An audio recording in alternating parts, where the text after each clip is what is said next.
Sebetulnya kan at the end yang kita cari kan apa yang kita butuh, Betul. bukan apa yang kita mau gitu. Nggak selamanya pertemuan itu akan menjadi menyenangkan, nggak selamanya juga perpisahan itu akan selalu sedih gitu. Tapi kita bisa melihat diri kita, kedua hal itu bisa membuat kita lebih bersyukur sama apa yang kita punya sekarang.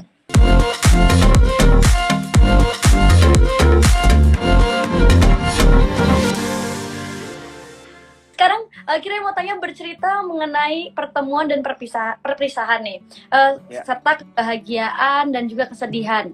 Gimana Kak Jordi memandang hal tersebut, Kak? Ini juga sih yang sebetulnya persamaan antara Baskara dan Jordi gitu. Ya. Film ini juga menceritakan tentang pertemuan dan perpisahan kan. Dan kebetulan aku kan juga baru di tahun ini mengalami perpisahan juga dengan papa gitu. Tapi itu juga membuat aku jadi merubah cara pandang aku terhadap hidup gitu. Yang tadinya aku berpikir kayak, aduh aku ditinggal nih sama orang yang aku sayang, kayaknya gue bakal pincang nih, gue bakal nggak sama lagi kayak dulu, gue rusak, gue broken gitu. Tapi ternyata enggak. Memang Tuhan itu menciptakan pertemuan dan perpisahan itu tuh bukan untuk kita jadi hancur, tapi dengan perpisahan itu aku jadi sadar kayak, oh ternyata diri gue bisa ya sejauh ini gitu. Ternyata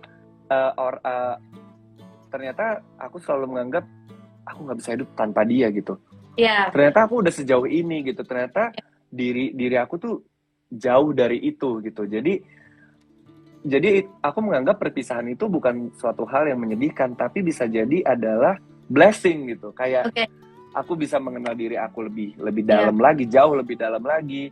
Terus bisa menghargai setiap momen-momen yang ada di depan mata kita gitu.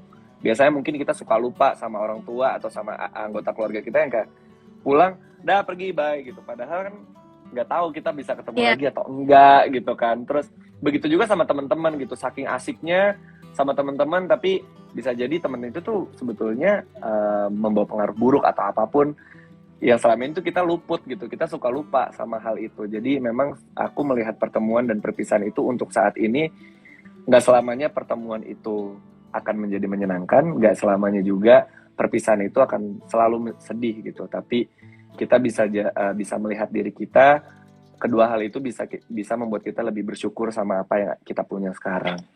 Benar, wow, dalam sekali Kak. Dan bahkan dari itu it makes you stronger ya Kak. Like look at you now.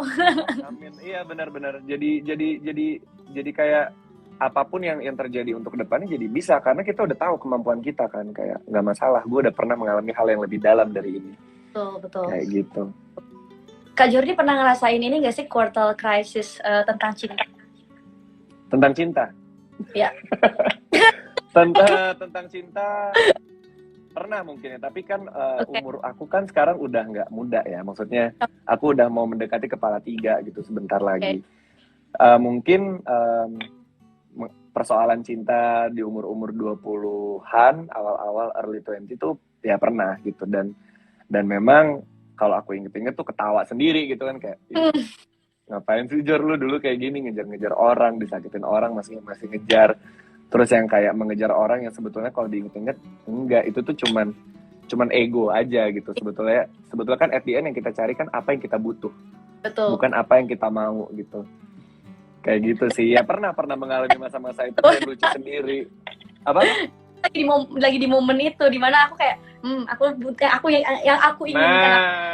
Kan justru coba dibedah lagi, didengerin suara hati dan otaknya, kayak ini yang mau itu adalah ego atau memang hati kecil gitu yang berbicara. Kalau gue pilih orang ini, kira-kira nanti yang bakal capek gue doang apa gimana ya? Gitu loh, kayak gitu. Bener ya. Tapi kan seru sih tapi. Itu. Terima kasih sudah menonton video ini. Jangan lupa subscribe dan aktifkan lonceng notifikasi supaya kamu nggak ketinggalan video terbaru dari Grit.